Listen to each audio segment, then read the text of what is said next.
আসসালামু আলাইকুম প্রিয় দর্শক, অন্য মঞ্চের আলাপচারিতায় আপনাদের সকলকে আমন্ত্রণ জানাচ্ছি। 12 ফেব্রুয়ারি ভোট।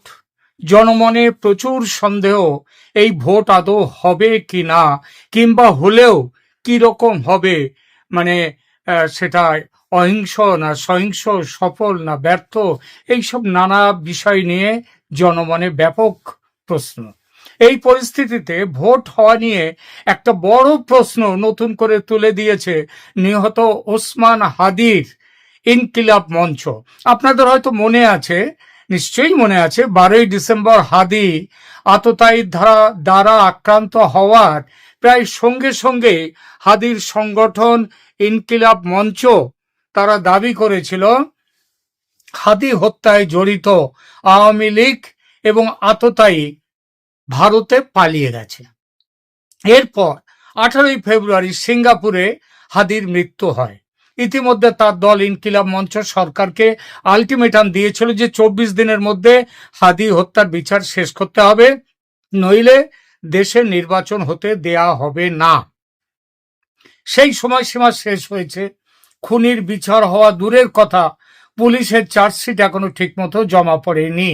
একটি চার্জশিট পুলিশ অবশ্য জমা করেছিল, তবে ইনকিলাব মঞ্চ সেটা গ্রহণ করেনি। তাদের বক্তব্য, আসল খুনিকে ও খুনের পরিকল্পনা যারা করেছে তাদের আড়ালে রেখে পুলিশ এই চার্জশিট দিয়েছে। এটা তারা মানছে না, মানবেও না। পরবর্তী চার্জশিট এখনো তৈরি হয়নি পুলিশের।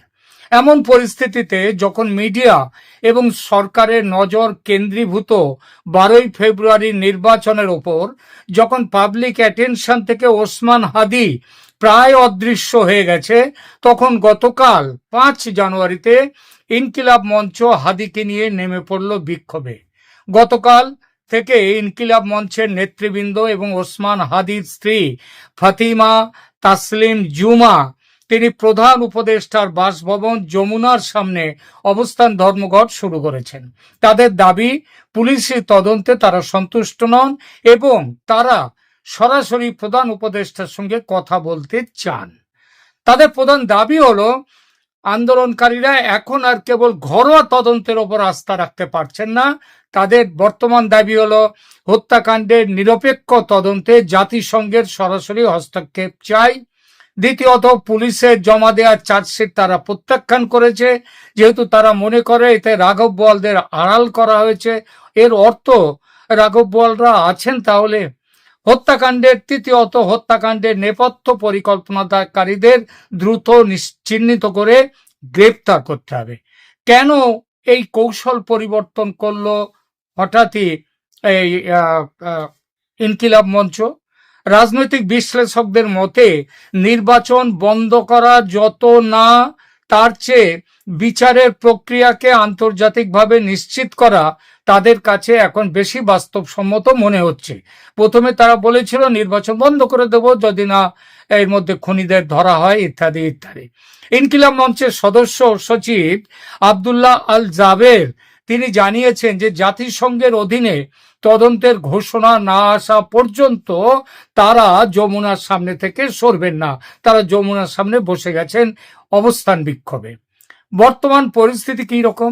আজ 6 ফেব্রুয়ারি সকালেও এবং আজকেও এই মুহূর্তে খবর পাওয়া গেল যে যমুনা ভবনের আশেপাশে কড়া নিরাপত্তা ও পুলিশের বেষ্টনী তো সকাল থেকে ছিল, এবং আন্দোলনকারীরা সাফ জানিয়ে দিয়েছিল যে প্রশাসনের কোনো আশ্বাস নয়, বরং দৃশ্যমান কোনো অগ্রগতি না দেখা পর্যন্ত তারা এক চুলও নড়বেন না। সরকার যদি দ্রুত কোনো সুনির্দিষ্ট সমাধান না দেন, তবে নির্বাচনের আগ মুহূর্তে এই আন্দোলন বড় ধরনের গণজমায়েতে রূপ নিতে পারে বলে তারা হুঁশিয়ারি দিয়েছে। এবং সর্বশেষ পাওয়া খবরে জানা যাচ্ছে যে সেখানে পুলিশের সাথে, ইউনূস বাহিনীর সাথে, মানে পুলিশের সাথে সাথে শোনা যাচ্ছে যে জামাতেরও তারা ছাত্র শিবিরের লোকজন সেখানে চলে গেছে, তারা লাঠি সোঁটা নিয়ে গেছে এবং তাদের সাথে ওখানে লড়াই শুরু হয়ে গেছে। এটা গত রাতে যদিও সরকার সিদ্ধান্ত নিয়েছে রাষ্ট্রসংঘকে তাদের দায়িত্ব দেওয়ার অনুরোধ জানানো হবে, তবে সরকারের এই ঘোষণা কিন্তু আন্দোলনকারীদের খুশি করতে পারেনি। ইনকিলাব মঞ্চের সদস্য সচিব আব্দুল্লাহ আল জাবের গতকাল রাতে জানিয়েছিলেন যে যতক্ষণ না সরকার জাতিসংঘকে চিঠি পাঠানোর বিষয়টি যে কোনোভাবে না দৃশ্যমান বা দালিলিক ভাবে নিশ্চিত করছে, ততক্ষণ তারা যমুনার সামনে থেকে সরবেন না। আর আজ সকালে সরকারের পক্ষ থেকে জাতিসংঘকে প্রস্তাব দেওয়ার ঘোষণা জানার পর তারা আন্দোলন কিন্তু শিথিল করেনি এবং বিক্ষোভও তারা সেখান থেকে বন্ধ করার ঘোষণা দেয়নি। আন্দোলনকারীদের পক্ষ থেকে জাবের আজ সকালে সাংবাদিকদের জানিয়েছিলেন যে তারা সরকারের ঘোষণাকে স্বাগত জানিয়েছেন, তবে একে কেবল আশ্বাস হিসেবে দেখতে চান না। তারা চাইছেন জাতিসংঘের তদন্ত দল বাংলাদেশে না আসা পর্যন্ত বা এই প্রক্রিয়ার একটা সুনির্দিষ্ট রোডম্যাপ না পাওয়া পর্যন্ত তাদের আন্দোলন অব্যাহত থাকবে। অর্থাৎ বিক্ষোভ অবস্থান নির্বাচনের আগে প্রত্যাহার করা হচ্ছে না, বরং নির্বাচনের উত্তেজনার মধ্যে এই তদন্তের বিষয়টি চাপা পড়ে যেতে পারে এবং নির্বাচন হয়ে গেলে বিষয়টা একেবারে ধামাচাপা পড়েও যেতে পারে। এই ভয়ে বিক্ষোভ শুধু যে চলবে তাই নয়, আগামী দিনে আরো জোরালো করে হবে এই বিক্ষোভ। গতকাল পুলিশ কর্তারা আন্দোলনকারী সংখ্যার স্বল্পতা দেখে একটু চুটকি নিয়েছিলেন। জাবেরকে পুলিশ কর্তা বলেন 144 ধারা ভাঙার অপরাধে পুলিশ বাধ্য হয়ে ব্যবস্থা নিতে পারে। জাবের তখন নাকি পাল্টা বলেন, লাঠিপেটা করবেন কিংবা জল কামান চালাবেন, এই তো? পুলিশ অফিসার নাকি হেসে জবাব দেন, এই কজনের জন্য জল কামান চালানো খরচে পোষাবে না। জাবের তখন পাল্টা বলেন, খরচ পোষাতে কত লাখ লোক চাই, কত লোকের জমায়েত চাই সেটা আমাদের বলবেন, 2 ঘন্টার মধ্যে লোক জড়ো করে নিয়ে আসব। এক পর্যায়ে এমনও বলেন জাবের, 5 লক্ষ লোক নিয়ে যমুনা, সংসদ ভবন, সেনা ক্যান্টনমেন্ট ঘেরাও করে আমরা আমাদের ক্ষমতা দেখিয়ে দেব। হয়তো এই আলাপে ভয় পেয়েছে সরকার, তাই দ্রুত জাতিসংঘকে দিয়ে তদন্ত প্রস্তাবে রাজি হয়ে গেছে। জাতিসংঘকে কোনো দেশের একক হত্যাকাণ্ডের তদন্তে আমন্ত্রণ জানানোর ঘটনা বিরল, অতি বিরল হলেও সরকার পরিস্থিতি শান্ত করতে ইনকিলাব মঞ্চের এই দাবিটি মেনে নিয়েছেন। কিন্তু ভবি ভোলেনি, আগেই বলেছি। হাদির ভক্তরা বিক্ষোভ অব্যাহত রেখেছে। আন্দোলনকারীরা এখন আর কেবল ঘরোয়া তদন্তের ওপর আস্থা রাখছেন না, তাদের বর্তমান প্রধান দাবি হত্যাকাণ্ডের নিরপেক্ষ তদন্তে জাতিসংঘের সরাসরি হস্তক্ষেপ। আগেই বলেছি, পুলিশের জমা দেওয়া চার্জশিট প্রত্যাখ্যান, যেহেতু তারা মনে করছেন এতে রাঘব বোয়ালদের আড়াল করা হয়েছে, অর্থাৎ এই হত্যাকাণ্ডে দেশের অভ্যন্তরের রাঘব বোয়ালরাই জড়িত, এটা তারা কিন্তু ঘুরিয়ে বলল।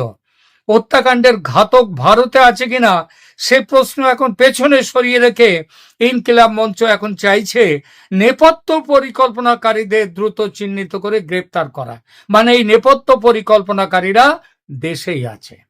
আন্দোলনকারীদের মূল যুক্তি হলো, বর্তমান রাজনৈতিক বাস্তবতায় দেশীয় তদন্ত সংস্থাগুলো যেমন ডিবি বা সিআইডি এরা প্রভাব মুক্ত হয়ে কাজ করতে পারবে না। তারা মনে করছেন, ইনকিলাব মঞ্চ মনে করছেন, এই হত্যাকাণ্ডের পেছনে প্রভাবশালী রাজনৈতিক শক্তি এবং দেশের ভেতরের কোনো বিশেষ গোষ্ঠীর হাত রয়েছে, যাদের নাম পুলিশি তদন্তে এড়িয়ে যাওয়া হবে। আপনাদের হয়তো মনে থাকতে পারে, হাদি যখন মারা যান সেই সময় আমি তিনি যখন আহত হন তখন আমি দু তিনটি আমি এপিসোড করেছিলাম এবং সেখানে বলেছিলাম তাকে যারা মেরেছে তারা কিন্তু ওখানেই রয়েছে, তার পরিচিতদের মধ্যে রয়েছে, এই সরকারের মধ্যে রয়েছে, আমি পরিষ্কারভাবে বলেছিলাম। এখন সে এতদিন পরে সে একই কথা ঘুরিয়ে বলছে ইনকিলাব মঞ্চ। তারা বলছে যে পুলিশি তদন্তে যারা জড়িত তারা তাদের নাম এড়িয়ে যাওয়া হতে পারে। এই কথার কি অর্থ দাঁড়ায়? আওয়ামী লীগের কেউ জড়িত হলে পুলিশ কেন এড়িয়ে যাবে? পুলিশ তো লাফিয়ে গিয়ে তাকে ধরবে।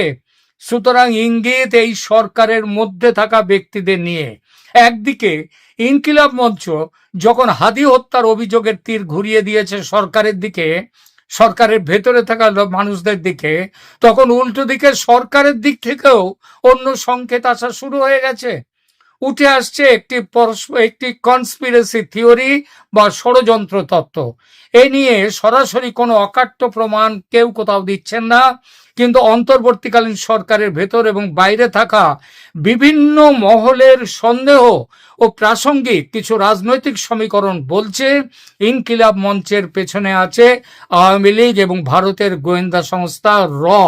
তারাই নাকি এগিয়ে দিয়েছে ইনকিলাব মঞ্চকে সরকারের বিরুদ্ধে রাস্তায় নামতে। খুব অদ্ভুত লাগছে, তাই না? দেখুন, সন্দেহের এই পটভূমি কেন কেন এই কনস্পিরেসি থিওরি?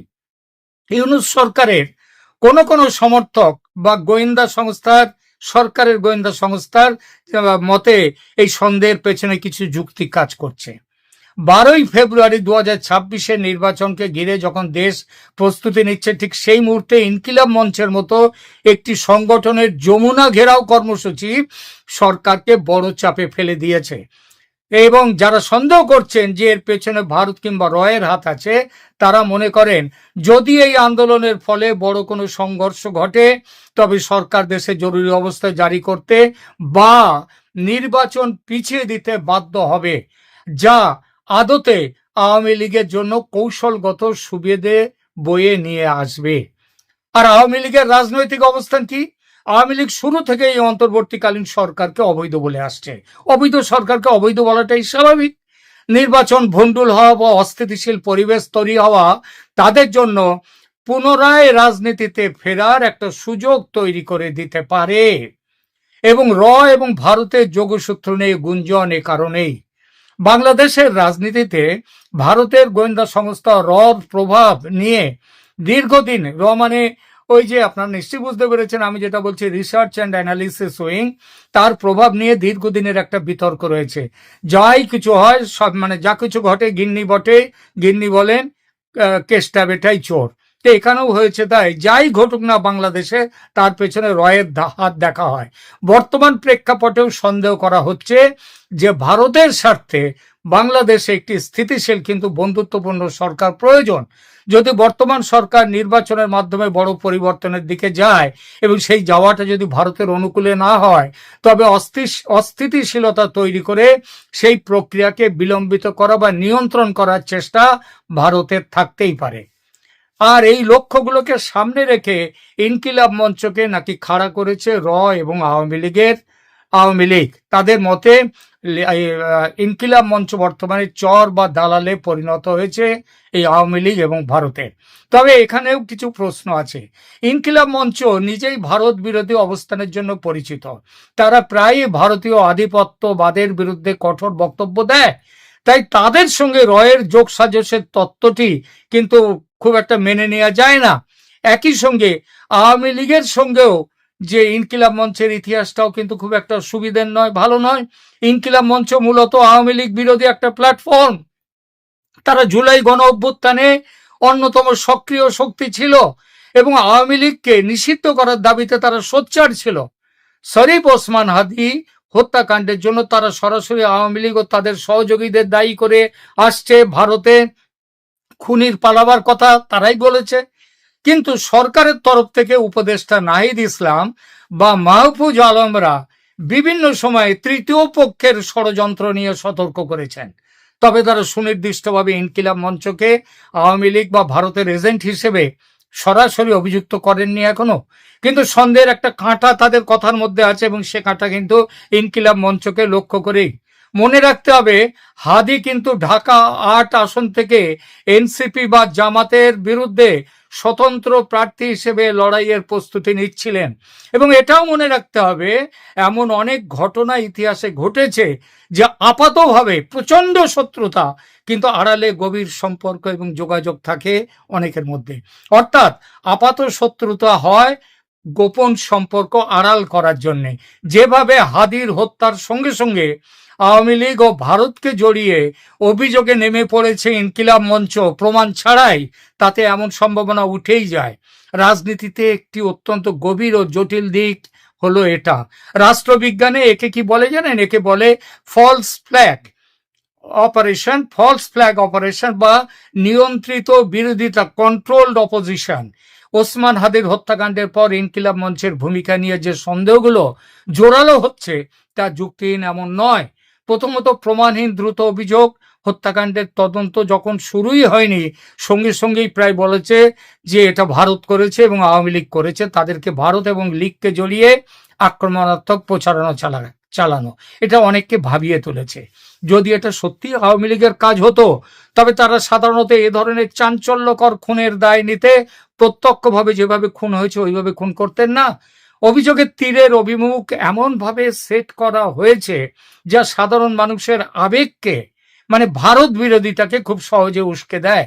সমালোচকরা মনে করেন এটা পরবর্তীকালে একটা কন্ট্যাক্টে আসা, কিংবা হয়তো কন্ট্যাক্ট ততক্ষণে হয়ে গেছে, সেই জন্যই এই জিনিসটা করা হয়েছে, জনমনে একটা অস্থিরতা তৈরির চেষ্টা, এবং এই চেষ্টার মাধ্যমে 12ই ফেব্রুয়ারির নির্বাচনকে অনিশ্চিত করে দেয়া।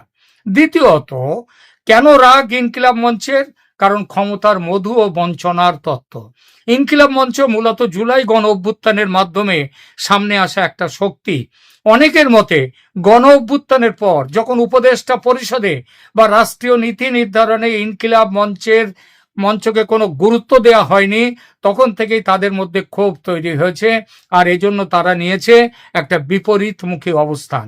সবার আগে বাংলাদেশ বা আধিপত্যবাদ বিরোধিতার নাম দিয়ে তারা এমন এক উগ্র অবস্থান নিচ্ছে যা প্রকারান্তরে ইউনূস সরকারকে অস্থিতিশীল করছে, সরকারকে বিব্রত করতে জাতিসংঘের তদন্ত দাবি করছে। আলোচনা শেষ করি। ইনকিলাব মঞ্চ সম্পর্কে উঠে আসা অভিযোগ সত্য নাকি মিথ্যা এটা সহজে বলা যাবে না, তবে সপক্ষে বা বিপক্ষে দুতরফে উঠে আসা দুই অভিযোগের মধ্যেই কিন্তু বাস্তবিকতা রয়েছে, ফুৎকারে উড়িয়ে দেওয়ার নয়। আর নয় বলে আজকে এই কিছু আগে পাওয়ার খবর, যা একটু আগে একটুখানি বলেছি, সেটা হচ্ছে ইনকিলাব মঞ্চের উপরে ঝাঁপিয়ে পড়েছে মানে পুলিশ বাহিনী, প্রতিরক্ষা বাহিনী, এবং সঙ্গে তাদের থেকে বেশিভাবে ছুটে এসছে জামাতের ছাত্র শিবিরের লোকজন। ইতিমধ্যে যমুনার ওখানে মারামারি শুরু হয়ে গেছে এবং রীতিমতো সেখানে সংঘর্ষ চলছে। এখনকার মতো এই পর্যন্ত। ধন্যবাদ।